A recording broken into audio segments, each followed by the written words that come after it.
মসজিদে 40,000 টাকা দান করলেন ভিক্ষুক শ্রীমতী বেগম। সারাদিন ভিক্ষা করে যা পেতেন তা সবটা খরচ না করে জমিয়ে রাখতেন একটু একটু করে।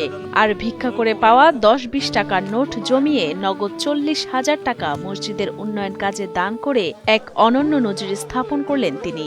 আমার মা বাবা রুর আত্মা শান্তি হইবার জন্য, 10 বাবার রুর আত্মা শান্তি হইবার জন্য, আমার জন্য আমি এটা আল্লাহর ঘর মসজিদে দান করলাম, আমরা ভবিষ্যতে পাই। কুমিল্লার লাকসাম পৌরসভার নসরতপুর মধ্যপাড়া এলাকার একটি ঝুপড়ি ঘরে বসবাস শ্রীমতী বেগমের।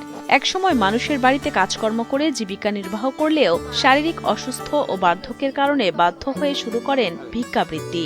সেই থেকে অন্যের দয়াদাক্ষিণে কোনো রকমে খেয়ে না খেয়ে দিন পার করেন স্বামী পরিত্যক্তা ও নিঃসন্তান 60ঊর্ধ্ব বৃদ্ধা শ্রীমতী বেগম। আমি খুশি করে দিছি, আল্লাহ খুশি হইলে আমার এগুলো মা বাবার রু আত্মা শান্তি হইলে আমি আর কোনো দায়িয়া নাই। ভিক্ষাবৃত্তির অর্থ জমিয়ে মসজিদে 40,000 টাকা দান করায় রীতিমতো হতবাক মসজিদ কমিটি সহ এলাকাবাসী।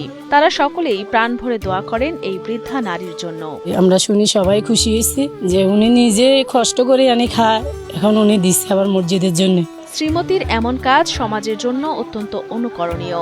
এই মহৎ কাজের জন্য সবসময় তার পাশে থেকে সহযোগিতা করার আশ্বাস দিয়েছে উপজেলা প্রশাসন। আমরা তার পাশে সবসময় থাকবো এবং তার এই উদারতা আমাদের জন্য একটা শিক্ষণীয় হয়ে থাকবে।